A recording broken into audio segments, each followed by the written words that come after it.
Welcome back to Live With, brought to you by Quest Nutrition. Visit questnutrition.com. I'm Dave Palumbo, and tonight's guest is not only a great bodybuilder, but he's a good friend to me and to the show. I've known him since he was a teenager competing, and I'm proud to say that he's now a true, solid, up-and-coming, up-and-rising IFBB pro. The guy I'm talking about, of course, is German sensation Roman Fritz. Welcome. Hey man, thanks for having me. Now you're at the hopefully I'll pronounce this right, Muscle Coca gym in Munich, Germany, right? Almost. It's Muskelkater. Muskelkater, which means muscle cat in German, right? Or in English, I should say. Yeah. Muscle cat. Now, explain to our viewers what the significance of what muscle cat really means in German, though, because it has its own, I guess you could say, representation. Yeah, exactly. So muscle cat or Muskelkater is the synonym for delayed onset muscle soreness. Okay, so the soreness feeling in German is called muscle cat.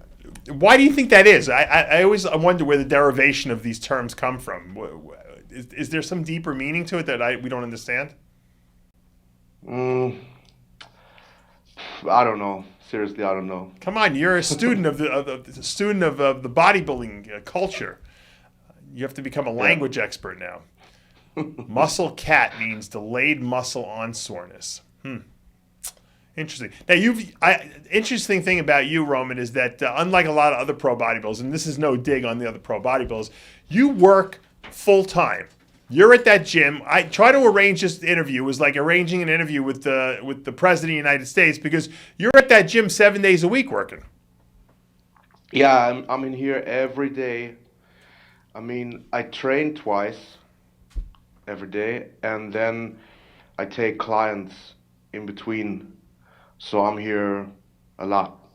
Now, do you train twice a day because you're bored and you're there anyway, or is that like a technique that you enjoy employing?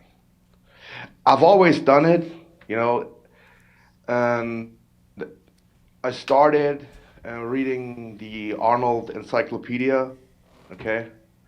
So I've always done it, and I've tried different ways of training, but it's just that I'm here anyway, and I don't have anything else to do, so I'll just, go for it.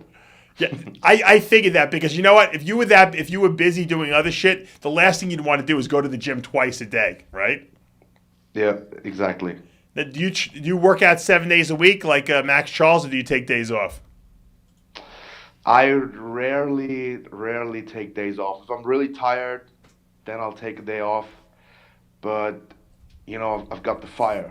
I got the fire burning, and it's almost like when one session is over, I'm already thinking about, oh, what am I gonna do next time? I'm gonna do like hack squats and that's me.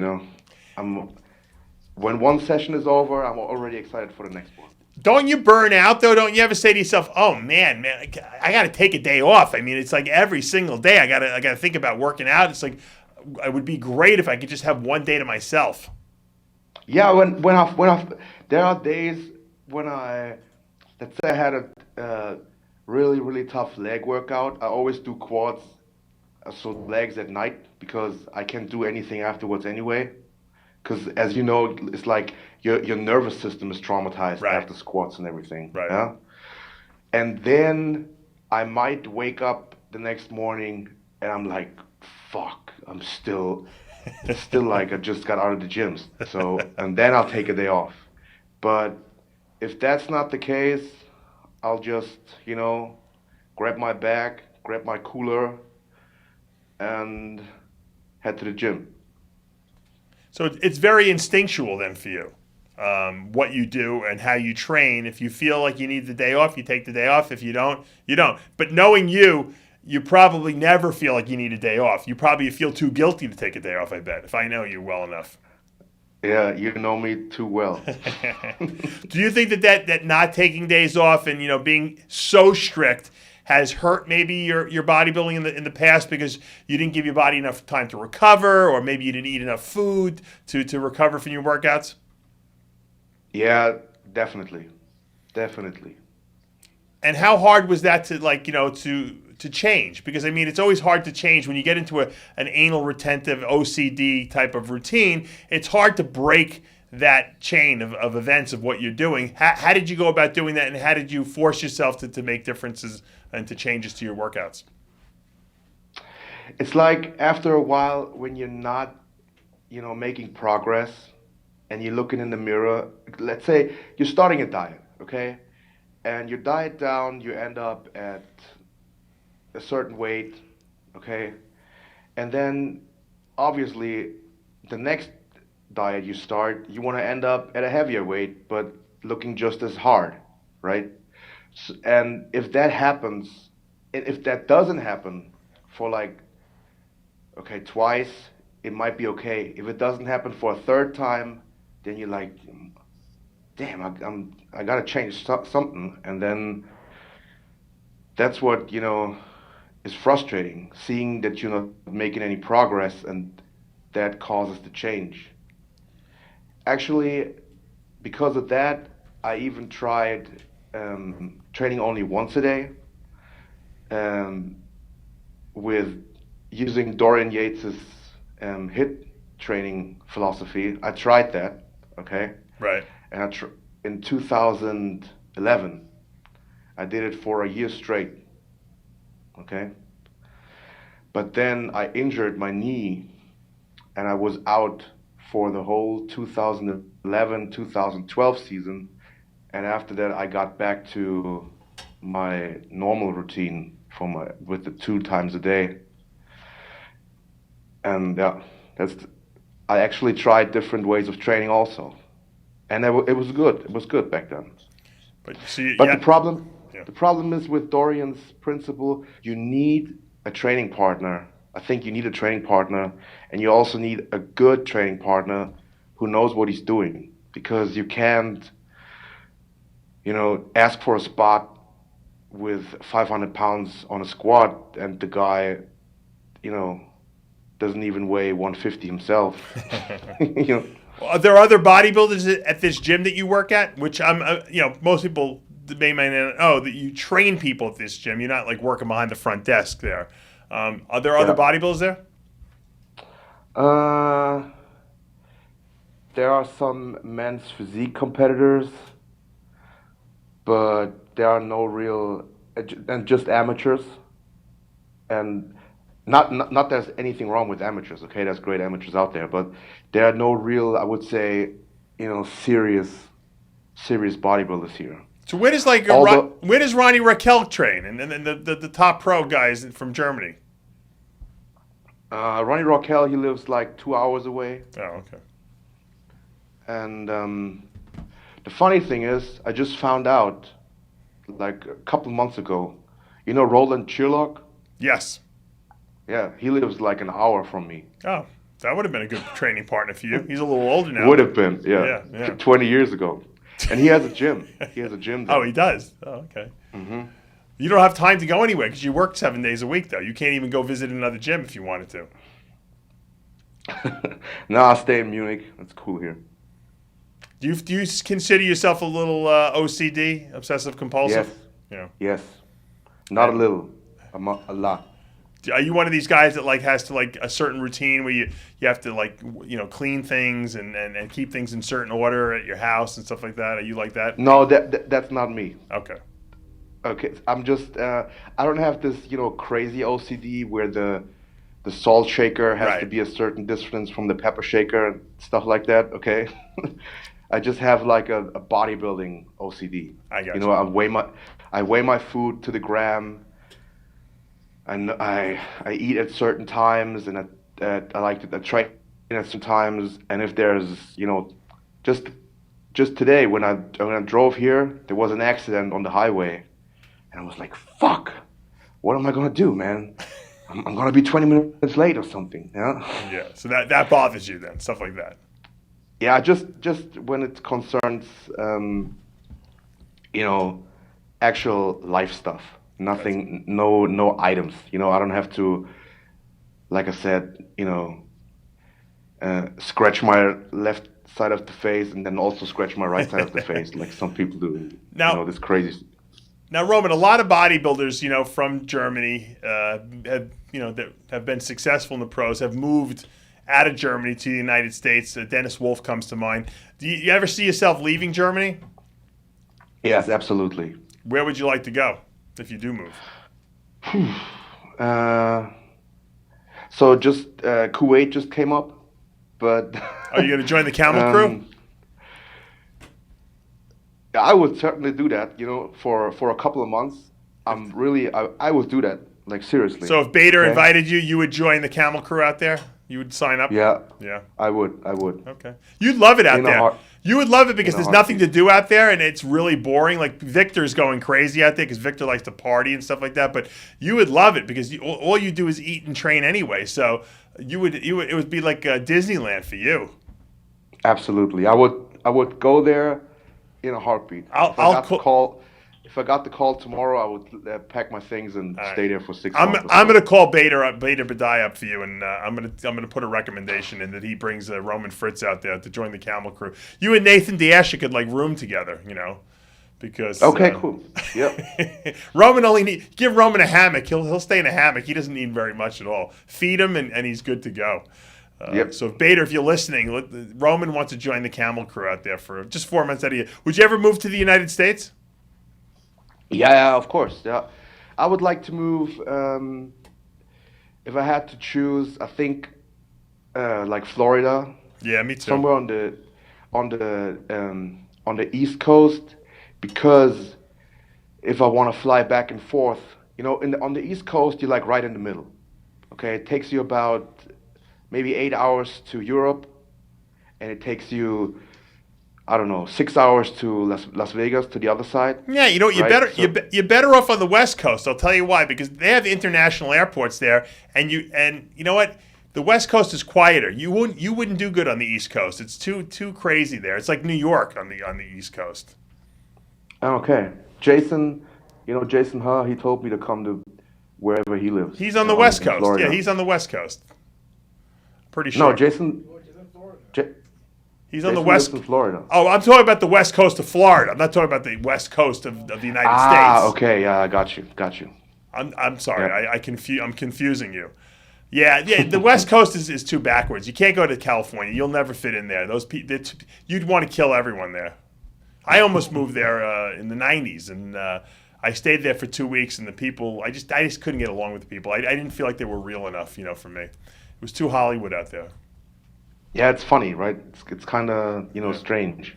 Yeah, you would do good in Florida because you know you'd probably make a lot of money there because you're a hard worker. No one works hard here in the United States, so you do great.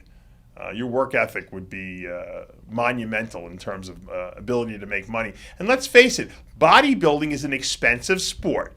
And the reason you yeah. work 7 days a week is because you have to be able to afford all your food and supplements. And, you know, like I said, bodybuilding is not cheap.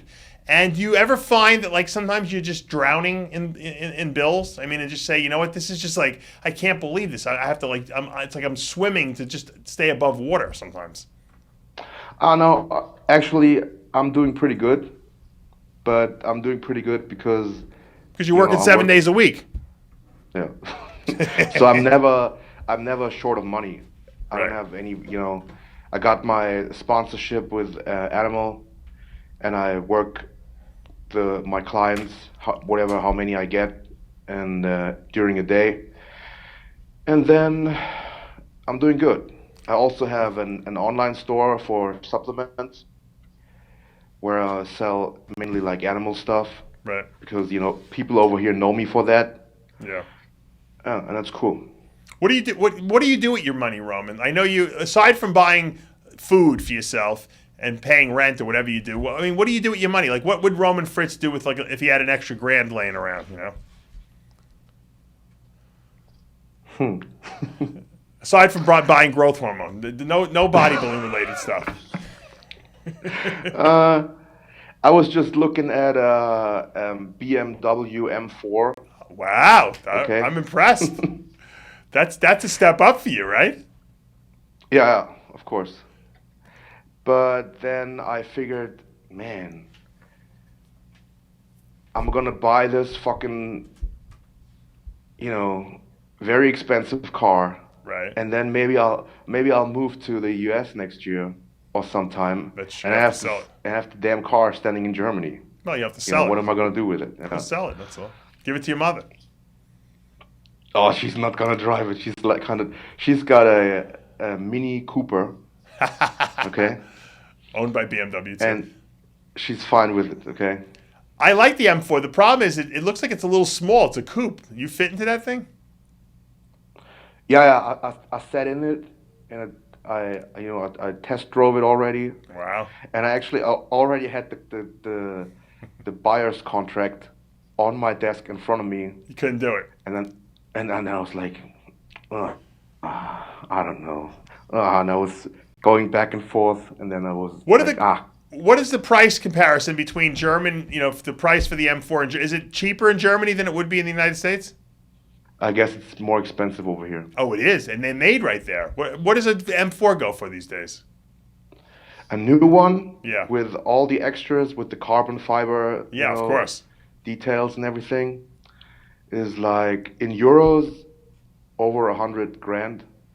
Oh, wow. That is a lot of money. That's way, way more than it is here. But if you buy a regular one, Yeah. just let's say a 420 You got to get with the an M. with an M package, Yeah. okay, you can get that when it's like a year old or so for 40,000 euros. That's like buying Chinese growth hormone as opposed to like the pharmacy growth hormone. It's not the same. Yeah, What do you think about Kevin Levrone doing the Mr. Olympia contest? it's awesome. How do you think he'll do?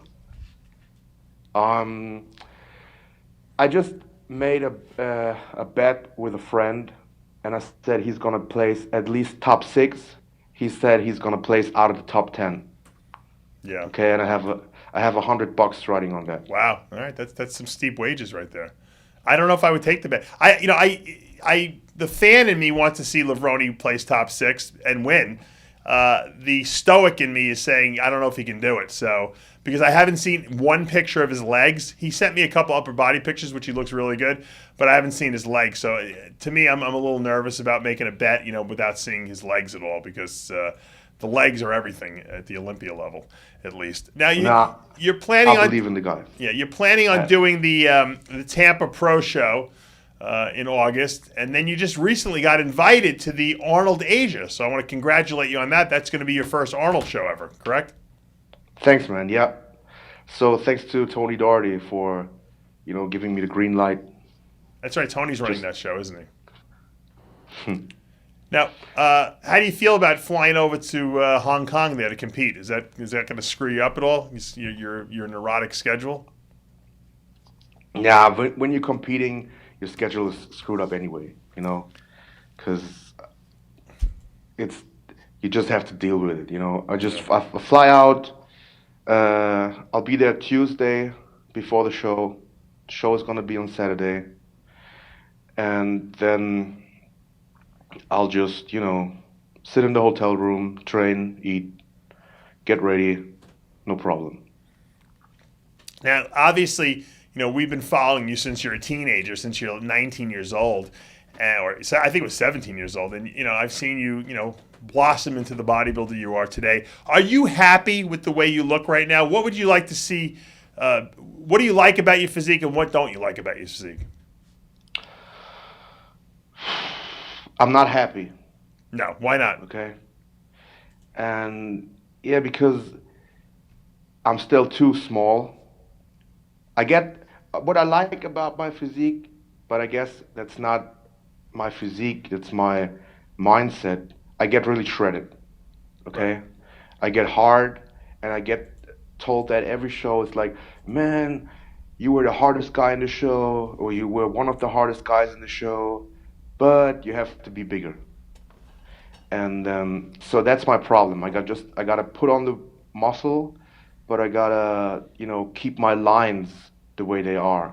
Right. I just can't put on weight and then have my gut blown out, Right. and that's what I'm struggling with. I'm kind of always a little scared, push the envelope, and it's frustrating also. Maybe you're Okay, overtraining, doing too much. You got to take any days off. Maybe that's what the problem is. maybe. Plus, I know Roman personally. He's like if he wants to have a cheat meal like a McDonald's meal, he has to call me first and has to have me like give him the go ahead. Yeah, it's okay, Roman. And then when he does go, he'll eat like 25 hamburgers and like ice cream and everything, and then he won't cheat again Yep. for like 6 months. Right? Hmm. Exactly. He's laughing because he knows it's right. Yeah, you got to Yeah. loosen up a little bit. I think you might be too rigid in your. A lot of people don't realize. Most people don't have any discipline.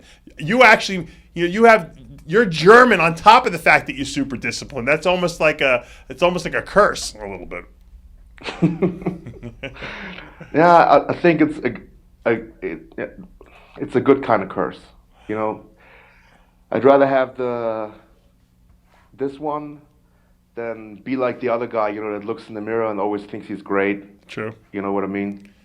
Yeah, but I think bodybuilding is all about balance. You told me a great story. I've told the story before, but people who are watching this now might not have known it. When you were in like school, I guess you went to school, but you didn't live at home. I don't know. It was like a boarding school or something like that, and you would go running. Yeah. You were into running because you wanted to get ripped.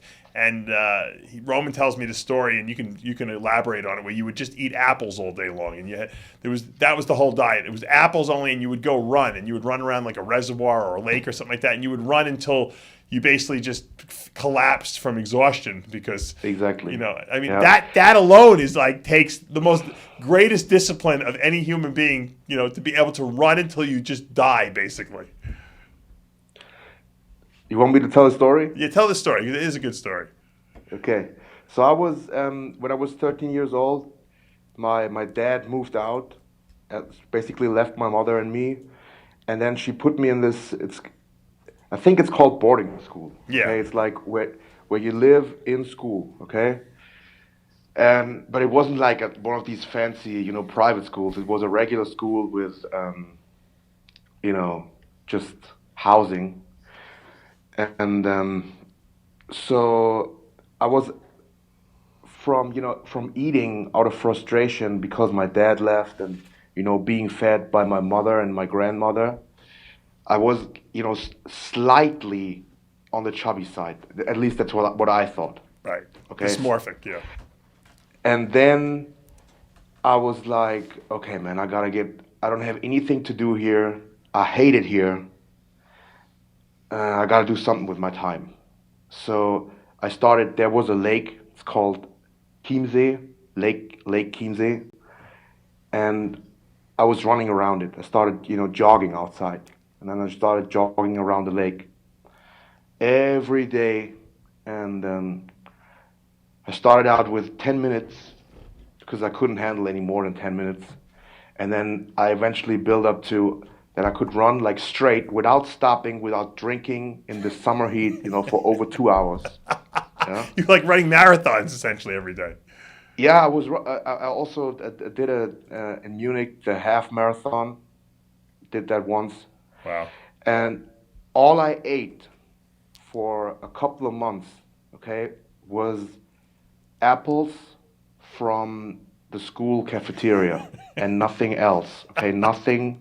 No else. protein. No protein at all. That's the funny thing. I read a book about, it was called Power Food or something like that. The problem is I only read like one chapter. It was a chapter about carbohydrates. Okay? And so it said, carbohydrates are for, endurance athletes. They give you energy. And I was like, okay, apples have a lot of carbohydrates. And that's what I need. So I ate apples straight. Okay? And I had How many apples a literally, day? How many apples a day you had- think you ate? Yeah, I had like 30, 40 apples, something like that per day. And I was running like a maniac, and I got like skinnier by the day. Okay.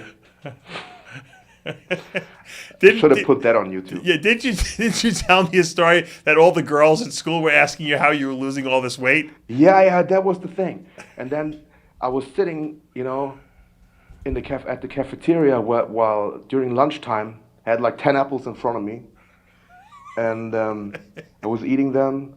And then the girls came up to me, "Hey, what are you doing there? You lost so much weight. What are you doing?" I was like, "I don't know. I'm eating apples." And they were like, and all the girls, okay, the next day had like apples in their lunch boxes, apples on the tables in school in front of them, and they were all like eating apples. But they didn't last for too long. No, because they didn't But have that was the craze for like 2 weeks or so. Everybody was eating. All the girls were eating apples too. You should have called you Roman Appleseed. Yeah. But how long did the apple diet? Well, first of all, how did you break the apple diet? Like at what point did you get to where you said, you know what, I can't fucking eat another apple. I got to change my diet. Okay, here we come full circle to Kevin Levrone. Okay. I was so skinny, you could actually see my ribs on my back. Okay. And then I thought, oh, fuck this, man. I look like an Auschwitz, inmate. and I look like an Auschwitz inmate. And I was like, okay, man, I gotta go train and put on muscle. Gotta go work out. So the school had this little tiny weight room. Okay? Tiny as in it was smaller than most gyms' locker rooms. So it was tiny, okay? Right. And there was a bench, a squat rack, barbells and dumbbells, okay? And there were these, these other pupils, they were from Hungary, and they were what I thought jacked. They were just bench pressing, basically. Right. Okay? And they were jacked. They had like chests and, and one of them had a Flex magazine with him. Okay? And he left it there one day. So I walk in and I see this Flex magazine laying there. On the cover is Kevin Levrone. Wow. Okay? How's that for?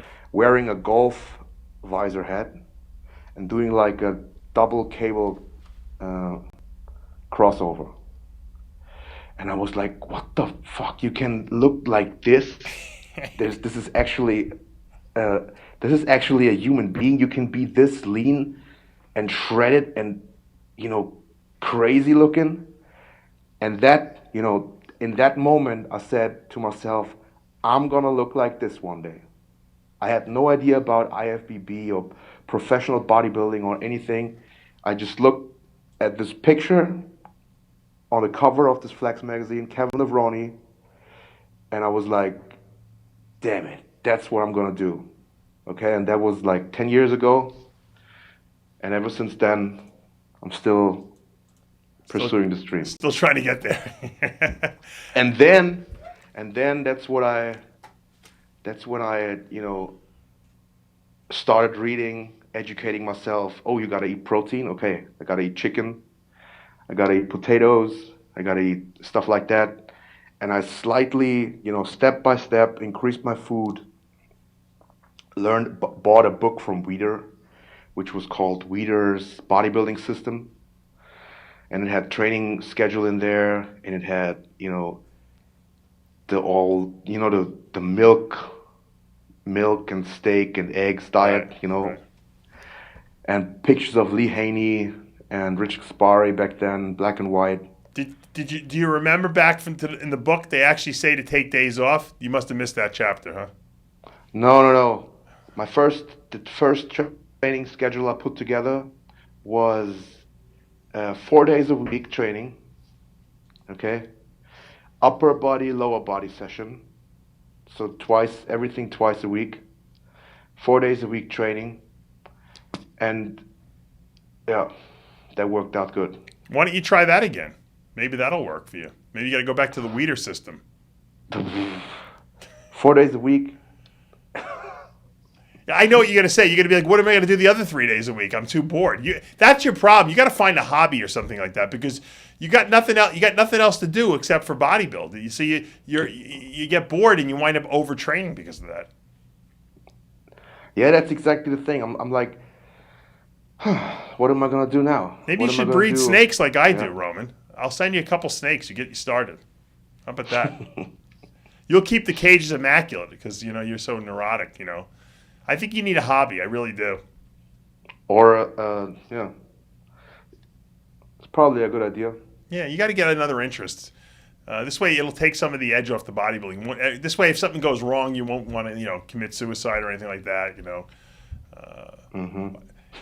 What now? Doing obviously Tampa, what made you decide to pick that show? Did you try to go with the latest show before the Olympia, if possible? Actually, no. I got up to a good weight in the off season, and I got to a point where it was kind of uncomfortable to walk around. Right. Which is probably 3 pounds more than you weigh right now, knowing you. No, I think I was 270 something, 275 or something. Oh, that's good for you. Okay. And then I was like, man, this feels horrible. Okay. So I looked at the schedule, and I was going to compete anyway. And I thought, hey, Tampa's like whatever it was back then, 14 weeks away. I'm going to do that show. So I started dieting, and now we're 5.5 weeks out. Well, if you ever got up on the stage and won the Arnold Classic in Asia, and Arnold got you up there and started talking to you, what would be the one thing you'd want to say to Arnold? One question you'd want to ask him, or a comment or story you'd want to say to him? Have you ever thought about that? No, actually, no. I wouldn't even know what to say at all for the next week, probably. Right. What if he said, what if Arnold said, oh, Roman, tell us how you, give us your secret. And what would you say to him? The secret is just persistence and hard work and dedication. Just putting in the work. That's the secret. There's no, magic formula or magic drug or anything. That's just hard work and do or die. That's the secret. You know that, Dave. Of course. How many times have I asked you, man, do I have to take this 10th meal? Can I skip a meal? And you're like, nope. You want to gain? You want to gain? It's just as painful as dieting down. And Where do you see yourself in 10 years from now, Roman? Doing what? 10 years from now, 38. I'll still be training. I'll still be a bodybuilder. And maybe I'll even still be competing because, these days people seem to compete until they're 40. Or a lot more. Yeah. And I don't really know, to be honest. So you're enjoying the lifestyle right now. You don't see any you don't see yourself retiring at this point. You're gung ho, all in right now. Yes. Okay. Well, there's a great crop of 20-something-year-old guys that are still out there between the Dallas McCarvers and the Justin Comptons and the Roman Fritzes, and it's nice to see a new class of bodybuilder coming up in the 20s that are going to be dominant over the next 5 to 10, 15 years. And obviously you fit into that class. I want to just wish you the best of luck in Tampa. Obviously, hopefully I'll be there. If not, we'll be getting the reports on you. And I know you, obviously, Animal is one of your sponsors, so you probably want to give a shout-out to them. Anyone else you want to thank out there? Oh, yeah. Obviously, I want to thank you for all the guidance and advice you've given me since we first met in person at FIBO in 2013. Remember that? That's right, yeah. And let me see how good your memory is. Do you remember where we went to eat after the gym? Yeah, we went to this Italian restaurant, but I forgot the name. I was going to ask you the name. I remember the restaurant, but I don't remember the name either, but I thought you would. But we went to a couple Italian restaurants. What did you, hold on, tell everyone, what did you eat in the restaurant? That was cool. Actually, we went a couple times to different restaurants, but Yeah. the one day I remember the most was it was my birthday. Yep. Okay, and I ordered a tuna steak and a salad. Yeah, he couldn't even cheat on his birthday. I was begging him to have something. Begging him. And yeah, that was a kind of frustrating time for me back then. Well, it was good for Actually, you, though, because you wound up winning your pro card that year, didn't you? I wind up winning my pro card a month later. Yeah. But 2 weeks before that, went to the Arnold Classic Amateur in Ohio, and I looked awesome. I looked great, okay? And then I got food poisoning 2 days out and lost 20 pounds, and I looked horrible, and I placed third in the super heavyweights. That's right. So that was, at that point, I was like ready to fucking quit. I was like, screw this. This is not worth it. I'm going to do something else. But then I met you, and it lit the fire back up. 4 weeks later, I won the German nationals. Okay, overall. And then they didn't give you a pro Actually, card. I forgot that. Holy mackerel. yeah, that was the thing. They said, that even the president of the German Federation, okay, he congratulated me, shook my hand, said, "Congratulations on your pro card. What show you think gonna do first?" And I was like, "I don't know yet." And they said, "Okay, you gotta, apply for the pro card in December. This is May, and then you're gonna get the pro card for next year." So I applied for the card. Basically, I asked the guy, the president, I asked him again and said, "So what about my pro card now? How do I do that?" And they were like, "Yeah, son, listen, we gotta tell you something." I was like, "What?" Yeah, there was a rule change, and national overall titles don't count anymore. You have to win you have to win either the World Championships or the Mr. Olympia Amateur or the Arnold Classic Amateur overall. Not even the weight class. You have to win the overall. And I was like, "What? I told everyone I'm a pro." I said, That's the most embarrassing part, right? You told everyone. yeah. You told me. The I thing is, announced it. Yeah. I told everyone. I told Animal. I signed with them. Yeah. Telling them I'm a professional. Okay. And then then the guy said, "So what? Just come back and win one of those overalls." And I was like, "Okay, I'm gonna do that." And then 5 months later, I started prepping that day, and it was exactly 6 months later. They told me in November, December, and then in June, I won the amateur Mr. Olympia in Prague, where it was held back then. Yeah. Yeah. And I took the overall there, and then I was like, I was standing on stage with the thing, it was like, I didn't even know what to say. I was like, no one can take this away from me. It's on tape, okay? This time it's on tape. And yeah. And then you made your pro debut last year at the Nordic Pro Yeah. and the Prague Pro. And exactly, yeah. And you placed 8th in Finland, and you were 12th, I guess, in Prague. Were you disappointed in that, or were you happy just to have stood on a pro stage? Finland, I was a little disappointed because the guys that I beat in Prague, okay, were placed ahead of me. And I don't know why, because I looked the same and they looked the same. But, scratch that. I don't care. Prague, I was actually really excited because all the 11 guys in front of me that placed ahead of me came from the Olympia that was like 2 weeks before that. Right. So I thought, hey, at least I'm the best of the bad guys. Well, Roman, you're certainly not a bad guy, and we're going to see you up in that stage at the Tampa Pro, and then we'll see you at the Arnold Asia, which should be the exciting since it's the debut of that show. And once again, your friendship is something I always cherish, and I enjoy these little talks we have. I'm glad we were able to actually get you on the show. Sometimes you've had some contractual conflicts with us, but thank you for taking time out of your busy schedule, and don't train twice today. Take a day off. Thank you, man. Thank you. All right. And obviously, thanks to Animal Pack. Thanks to, I got a shout out, thanks to Animal Pack. Thanks to Pro Tan Europe. They do my tans and everything. Thanks to my gym here, Muscle Kata. I love you guys. And thanks to my good friend Jordan Peters. Thanks to everyone I know, Peter Trentz,